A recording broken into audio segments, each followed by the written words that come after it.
所以小红区搞不好根本没人知道，已经忘了。少数派区是因为长官各个主长官都还是整班的上线之后这个白人制作人，编辑那边的制作人，王宣凯，然后他们把他派出去，但是我是觉得你派出去正常班的人回来，你可以交接一下，你要告知一下有一个。Right. Welcome to AmCham's 2024 Taiwan White Paper launch.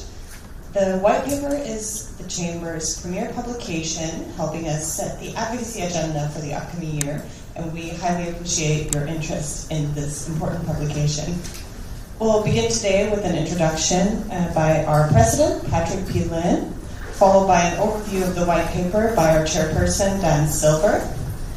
At around 11 a.m., we'll open the floor for questions, followed by photos at 10 past 11. Immediately after that, we'll invite TV media to the front, followed by print and online media. I would like to give you a kind reminder that this event is to discuss the white paper, and would like to ask you all to please stay on topic for the Q&A. If you have any further questions after the press conference, please feel free to contact us through email, and we'll be happy to provide you with supplementary information. Thank you. I'll leave the floor to Patrick. Thank you, Julia. Again, welcome to the launch of the AmCham Taiwan's 2024 White Paper. Thank you for being here, and as we believe our message is an important one. As of 10:30 a.m. this morning, the White Paper can be downloaded from our website. You can also find it by scanning the QR code behind me. AmCham drives innovation through advocacy, networking, and information sharing. Many of our members have been in Taiwan for decades and are deeply vested in this economy's success. AmCham cares deeply about innovation, competitiveness, efficient government, democracy, and stability. As part of our work with driving these issues, the Taiwan White Paper is the guiding document for the Chamber's engagement with government over the next coming year. The AmCham White Paper is the result of 5 months of drafting, polishing suggestions, and a process that involves countless meetings and more than 200 stakeholders, including all our committees, our board, and of course our staff. It's a labor of love and hope for Taiwan.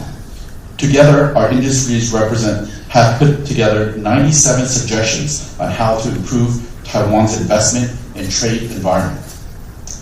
This is the 28th year of the Taiwan White Paper from the American Chamber. Over these 3 decades, we've solved a multitude of issues, and together with the government, worked to improve Taiwan's business climate for everyone. Of course, this publication would not have been possible without the support of our sponsors, and we're grateful for their belief in our work. And without further ado, I'd like to give the floor to our chairperson, Mr. Dan Silver, for an introduction of this year's white paper.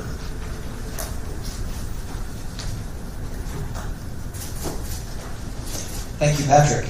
Good morning, everybody. Welcome, and thank you very much for coming to our 2024 white paper debut.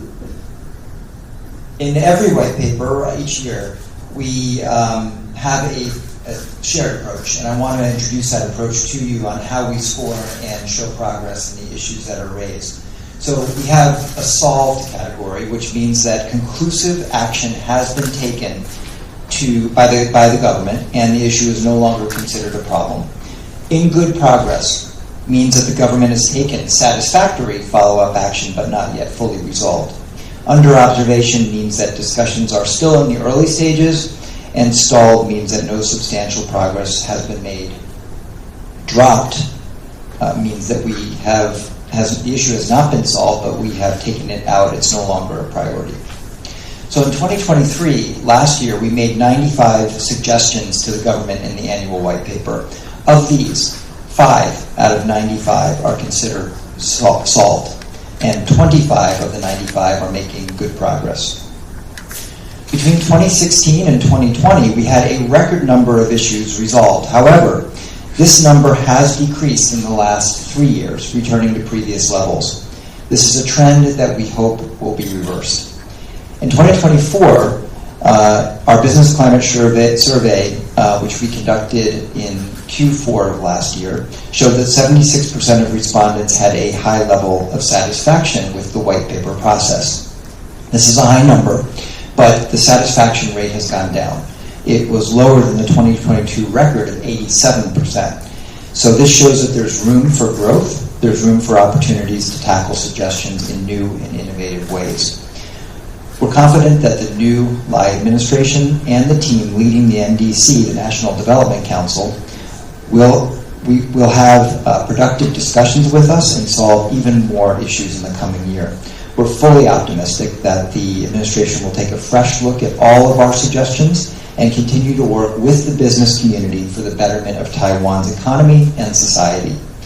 So the 5 issues from last year that are considered solved cover 3 different industries, which are banking, tobacco, transportation, and logistics. Some issues do take longer to solve, and among these we have more good news. Of AmCham's 26 industry groups involved with creating the white paper, 14 had at least one issue that's considered to be in good progress. However, we note that around 2/3 of issues raised last year are not making good progress. We're optimistic, though, that we can work effectively on even more issues in the coming year. We strongly believe that the practical suggestions contained in our white paper are based on industry expertise and real-world experience and can therefore help future-proof Taiwan. As Taiwan's most influential international business organization, AmCham Taiwan is well informed on trends in business and government on both sides of the Pacific. We're aware that Taiwan is at a pivotal moment in history.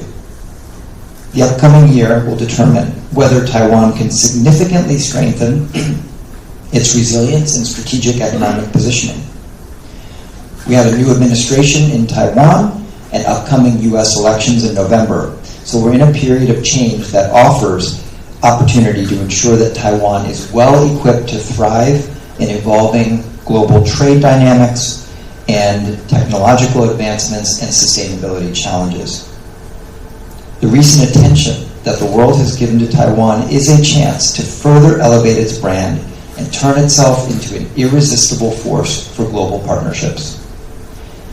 Taiwan is already on a fast-rising trajectory as a global leader, as this week's Computex has shown and attended by some of the world's most influential leaders in the tech world. It's a concrete example of Taiwan's increasing prominence. Thank you. To accelerate the process of increased leadership and ongoing attention, we encourage Taiwan to embrace international best standards and reinforce its position as a critical node in global networks. A well-regulated market attracts business. Investors are more likely to allocate resources to markets where regulatory frameworks are transparent, predictable, and familiar. AmCham committees highlight several Taiwan-specific policies that pose unnecessary obstacles for multinational companies. This year's recommendations on areas where Taiwan could benefit from aligning with international standards include financial regulations, investment rules, registration frameworks for chemicals, pharmaceuticals, and for medical devices. We believe that Taiwan could streamline processes to remain important in global supply chains, in fact, too important to be ignored. Taiwan has the skills, the knowledge, the openness to take on strong leadership in the region, and this is why we are calling for urgent action to transform the regulatory environment into one that corresponds with international best practices.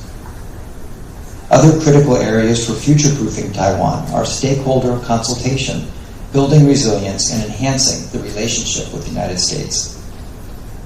Stakeholder consultation is a cornerstone of good regulatory practice. Public disclosure and sufficient consultation time are needed to protect the integrity and accountability of institutions. Therefore, strict adherence across government to the 60-day public consultation rule for all draft regulations, provision of English and Chinese drafts at the beginning of the consultation period, and the development of comprehensive checklists and a proposal template for ministries would ensure an open, fair, meaningful policy deliberation process. We also stress that sending out notices of new regulations is not enough. The process should be supported by meaningful communication with stakeholders, including those with experience in international markets.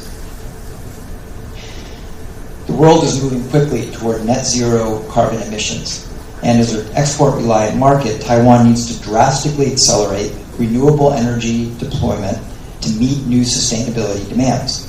Opening the industry to more investment by reducing local content requirements, removing import tariffs on critical components, can lower costs and ensure competitive pricing.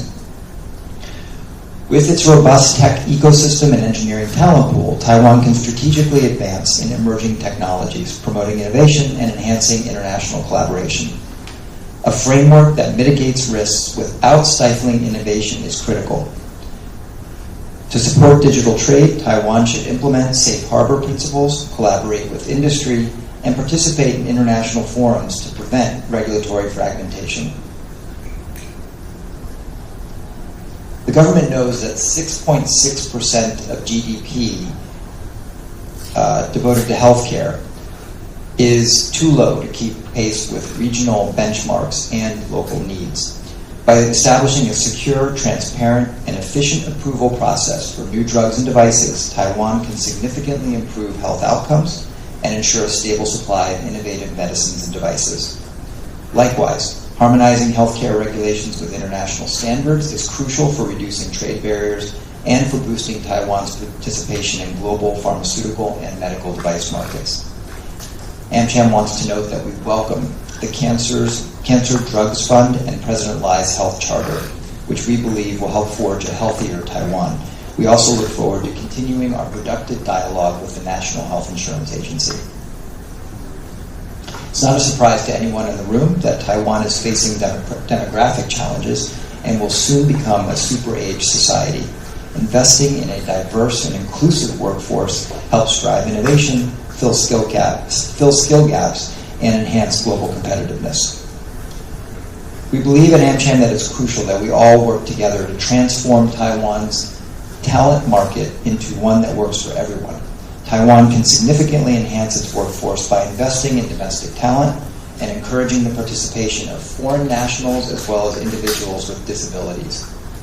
Taiwan can attract foreign professionals by streamlining visa processes further, providing clear information about living and working in Taiwan, and offering tax incentives. Officials in both Taiwan and the United States have described the current bilateral relationship as the strongest ever. Several initiatives are now underway to make these connections even more robust. Agreement on the first 5 chapters of the US-Taiwan Initiative on 21st Century Trade was concluded in 2023, and negotiations are continuing on the remaining parts. We urge the Taiwan government to complete the remaining agreement and move on to advocating for a full-fledged bilateral trade agreement while also developing clear roadmaps for implementation. A possible US-Taiwan tax avoidance agreement, which AmCham has been calling for over 15 years, is also making progress. Taiwan has made great efforts to realize this vision, and it is a development that the Chamber of Commerce welcomes. Lastly, the Taiwan Fellowship Program would enable American civil servants to spend 2 years in Taiwan for language training and for practical experience. While Taiwan has agreed to this initiative, we urge the government to launch the program soon. The initiative will help ensure that people in Washington who are setting Taiwan policy know Taiwan. Finally, in our message to Washington, AmCham provides suggestions to the U.S. government on concrete actions they can take to improve the bilateral relationship. Ensuring support for Taiwan's defense is crucial for security and for economic stability. AmCham values efforts from the Biden administration and Congress to enhance Taiwan's defense capabilities. For its part, Taiwan has increased its military budget, extended national service, and revamped its reserve system. Now we urge the U.S. to expedite the delivery of the agreed upon and paid for arms packages. We also encourage the United States to allow suitable Taiwan companies into American defense supply chains and to build regional support for peace.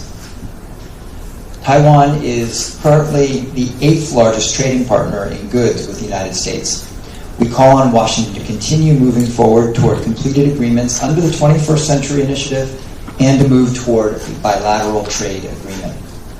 The US-Taiwan Initiative on 21st Century Trade includes many aspects of a traditional free trade agreement. So once this framework has been completed and the agreed-upon initiatives have been implemented, a bilateral trade agreement can be more feasible than ever before. There's now strong bipartisan support in Washington for a double taxation avoidance agreement with Taiwan. After years of no progress, legislation has begun moving through Congress. However, it is currently stalled in the Senate Finance Committee. We urge Washington to find a creative solution to expedite this beneficial agreement. This would facilitate more trade and business on both sides of the Pacific. We're also calling for more face-to-face interaction. Regular, high-level visits from the United States remind observers that they are routine and reduce perceived provocations. Before COVID, these kinds of visits were normal procedure, and we encourage them to return to previous frequency levels. Visits by senior officials signify that bilateral ties are strong and are valued by Taiwan. They promote cooperation and policy alignment, and they address U.S. business concerns. Despite the many contributions in areas where it is included, Taiwan remains excluded from the World Health Assembly, ICAO, and Interpol, posing risks to public health, flight safety, and crime prevention. The U.S. has supported Taiwan's participation, including statements by Secretary of State Anthony Blinken, but persistent opposition within these organizations remains. We urge Washington to continue working with like-minded partners in support of Taiwan's participation in these and other international organizations.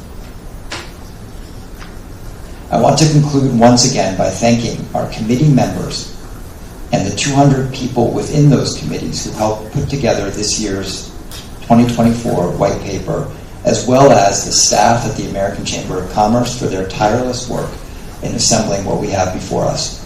The Chamber looks forward to working with NDC and government agencies to future-proof Taiwan. Thank you very much. We will now accept your questions.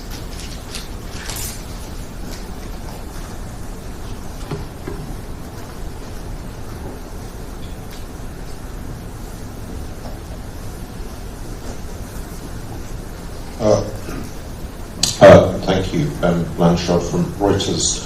You talk again on the trade aspect, as you have done in previous years, about your hopes for a bilateral trade agreement between the United States and Taiwan. This is obviously something senior Taiwanese officials have long pushed for as well. I mean, there doesn't seem to be much appetite for that in the United States. So you brought it up again today. How feasible do you think this is, and how optimistic are you that one day this might actually be something that is approved by a current US administration or a future US administration? Thank you.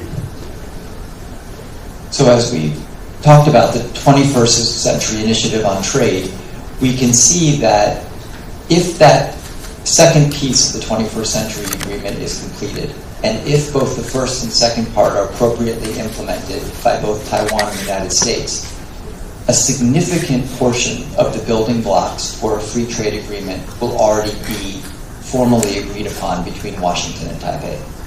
The question would then become one of political will. And we can see through the USTR's priorities for 2024 released in the first quarter that Taiwan is very high on the agenda. So our belief is that while we know bilateral trade agreements in general do not have the level of support in Washington that they once did, we also are aware that there are few places that have a higher level of bipartisan support than Taiwan. And so our view is that with the 21st Century Initiative on its way to completion, with the strong bipartisan support for Taiwan in Congress, there is a prospect that a bilateral trade agreement could be in the offing sometime in the future.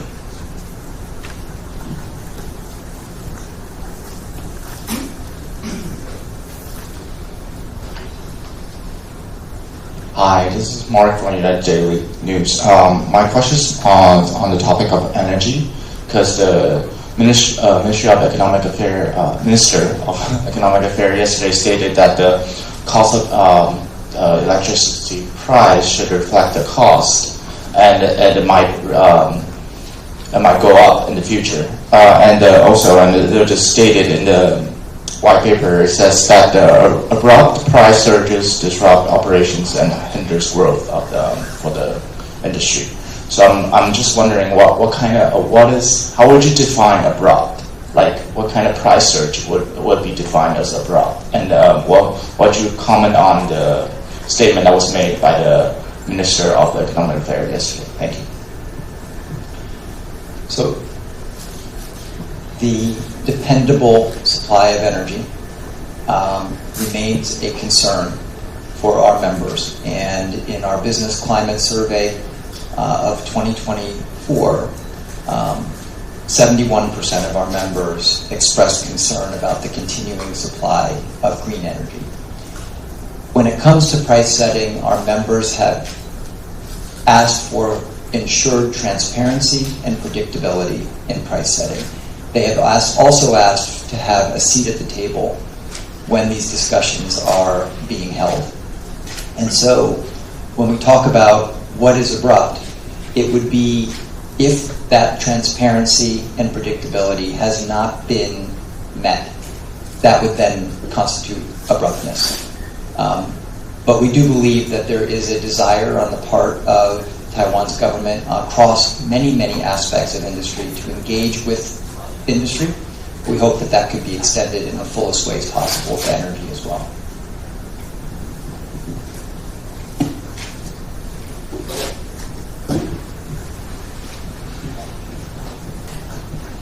My name is Christina Chan from Commercial Time. I have a question. Wondering what you mentioned about the electricity supply, and we see the AI issue actually is a big risk these days, as you see. So the member from MCHAN concerning about the electricity supply after the AI be growing fastly in Taiwan. Thank you.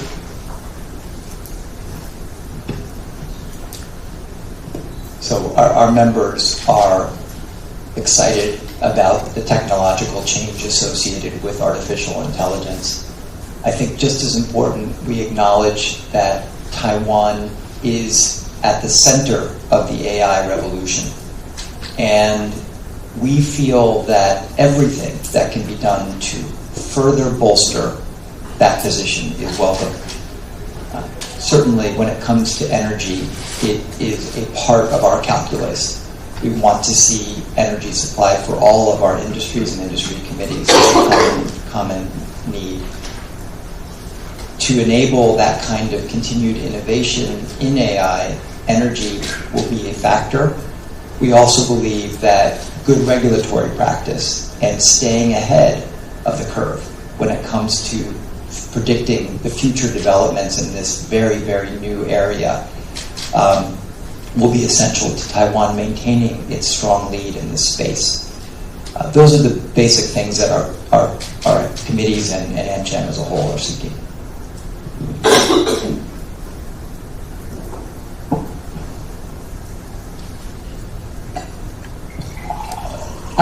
Joe Commonwealth selection. Actually, just an itinerary issue.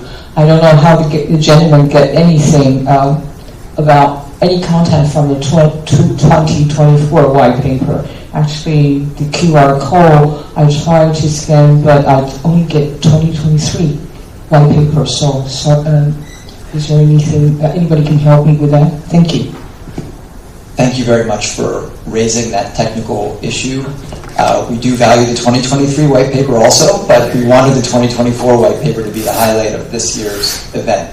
So we'll have our team from AmCham look into that right away and help to solve any problem that may be there. Thank you.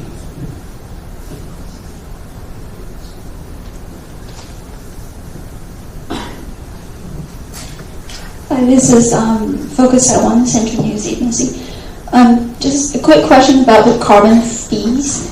I noticed that in the Chinese press releases, carbon fee is highlighted, but not in the English press release. So I'm wondering whether is it like a mistake or some sign.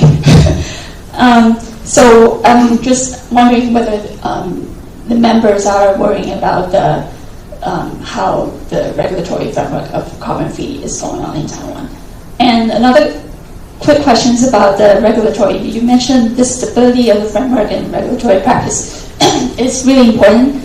I'm wondering if the members have any concerns about the recently passed legislation. Thank you.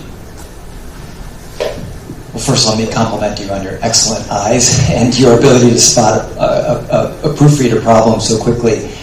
There is no secret message in the fact that one version has this and one does not. It probably was an oversight. And I will probably ask Patrick to speak about this carbon fee question. But let me get to your second question about regulatory practice and about legislative UN bills. I would simply say that in the American Chamber of Commerce, we, as a whole, advocate strongly for transparency across the board. Openness. We also advocate for appropriate levels of confidentiality when it comes to private data. And I think we also would say that we advocate and believe strongly in the democratic system here in Taiwan and in the separation of powers that comes with that democratic system. Overall, when we look at any part of transparency, we do tend to focus a lot on the executive branch, but we focus on it through the good regulatory practice system. Basically, good regulatory practice, in our mind, allows the public to have a say in the way that regulations are drafted. It allows expert opinions to be taken into account in a formal, systematic way. And it ensures that there is ongoing dialogue between those making regulations in the executive branch and all stakeholders in the public. So this is the kind of thing that we have been advocating for nearly 10 years, if not longer. And we would say that our general approach to these questions of transparency hinge more on the good regulatory practice than anything else. I'm going to pass to Patrick for the other. Sure. In regards to the carbon fees, it is definitely important to our membership.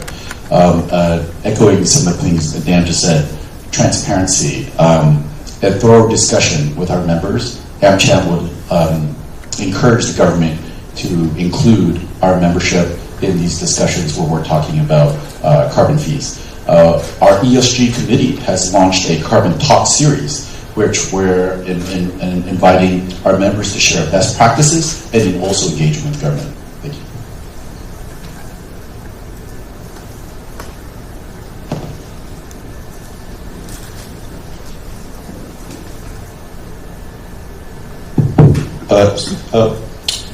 The other thing I personally found interesting, you mentioned today, was this issue of foreign talent, making it easier for Taiwan to attract foreign talent to come here. There's obviously a global competition for talent. It's not just Taiwan that's trying to attract it. In your view, what is the one single thing that the Taiwan government could do to make it easier to attract and retain foreign talent? Thank you. So, when we look at the overall talent and labor shortages here in Taiwan, we do believe that as Taiwan increasingly moves toward a super aging society, it becomes increasingly important to look to some non-traditional sources of talent for Taiwan's continuing robust economic growth. Foreign talent represent one such opportunity.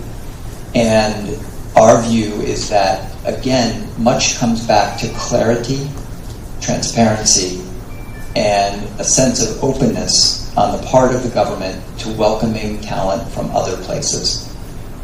In our view, and our business climate survey supports this, Taiwan offers tremendously good and hospitable environment for foreign talent, their families, And so we know that there is good reason for anyone around the world to consider Taiwan as a destination and a place to build their careers. In the future, if Taiwan makes these programs even more transparent, makes the process even more rapid and clear with clear guidelines and approaches, we think that it can succeed in doing more to bring foreign talent to its shores. Right, thank you very much. That's all the time we have for the general Q&A. Thank you for your questions. Just about the QR code, we've been testing the QR codes and the links just now, and they seem all to lead to the 2024 white paper, so it could be that you downloaded it before it was launched, but now it should all be leading to the 2024 white paper. We will now invite Patrick and Dan to the middle of the floor for pictures, and after that we invite TV media to the front, followed by print and online media.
Make sure it's not upside down. Okay, thank you.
I would say that the NCHAN really wants to be involved. I think they are consulted from time to time, but we want to make sure that we are much more in touch with administrators and also the government on these issues, as well as that our members operate all over the world. They can bring best practices from all the different markets they operate in to help Taiwan. Also that as everyone knows that we have a new president, so has NCHAN met with the new president and talked about the white paper, and has NCHAN met with the new Minister of Economic Affairs. So this morning, is the first public release of the white paper. So we have not met to talk with President Lai or his cabinet about the white paper yet. We will have an event in the following hours with the National Development Council Minister and have an opportunity to discuss some of the topics with him at that time. I would add that we look forward to engaging with all levels of government to share our white paper concerns. Can you say a little bit more about that? Because people are saying that and to provide information, and if you don't, do members So, from the American Chamber of Commerce perspective, many of the elements of this new legislation are not unfamiliar. The U.S. Congress has similar subpoena powers, but what it will come down to ultimately is how it's implemented and how it's practiced. So we don't have a comment on that yet. So at the moment, we are not having any significant comment to make about this.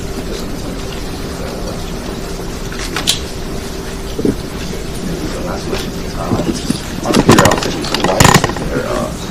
I've been through a couple of white papers already, so I'm just wondering the challenge has always been an issue. So why do you think that is an issue for? I think that has been consistent for quite a long time. So the talent shortage is ultimately driven by two main things. One is economic growth, a surge in economic growth, which means that demand for talent will go up. It's also driven by Taiwan's aging society, soon to be super rapidly aging society. And that means a decline in supply over time. And so it's no surprise that even with good efforts, even with a focus on this matter from the government, the problem will probably get increasingly difficult as years go on. Taiwan's not alone in that, but that's the reality that it faces. So we will expect to see talent shortage question appear in future white papers as well, even as the government works with all of the Chamber's members and other parts of the business community to try to address it as much as possible.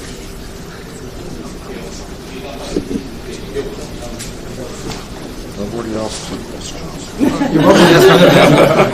I just hope that might have more. I'll do questions. Sir, I'd like to ask, is the members wary about external conflicts of politics or internal conflicts of politics? Are they wary about the issue, or are they still observing of the issue happening right now?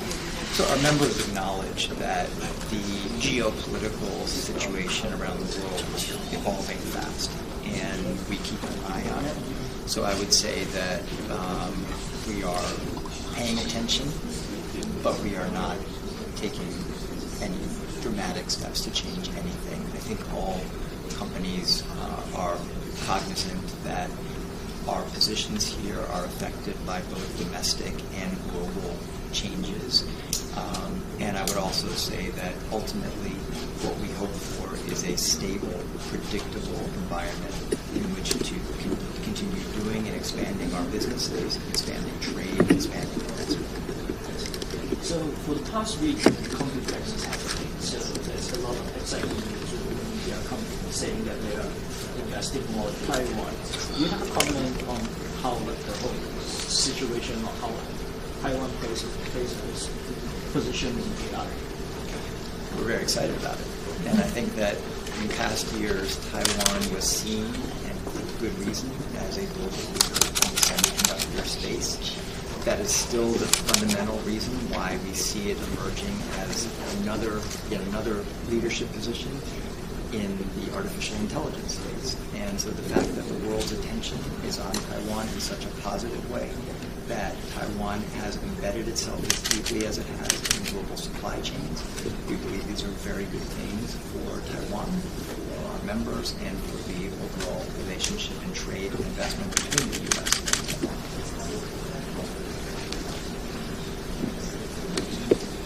I would like to ask this question about just information about the double support for Taiwan. And do you think that is an obstacle to complete the 21st century initiative or to the So the double taxation avoidance agreement, the 21st century initiative on trade between Taiwan and the United States are both extremely important to our members and to future progress in the economic relationship between Taiwan and the United States. We do not see a specific connection between the status of the double taxation avoidance agreement and the progress in the 21st century trade initiative.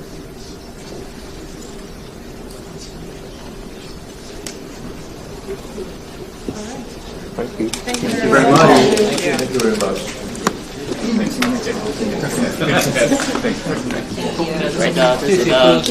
谢谢您，谢谢，感恩您的手酸，不好意思，谢谢。Mr. Clifford, nice to meet you. Oh, hi, how are you? Yeah, good to see you again. 漫长的暑假如何安排孩子们过得充实又有趣呢？跟你推荐2024不同凡响中天小小主播夏令营，总共5天课程，建构孩子逻辑思考，学习自信表达，并在专业引导下探索影音世界。将由中天中视主播群加上专业师资阵容，带领孩子深入浅出体验实作课程，激发孩子潜能，提升核心能力，创造无限可能。这绝对是今年暑假 CP 值最高的儿少夏令营，仅有4个梯次，限量名额。报名请上快点购或打电话洽询详情。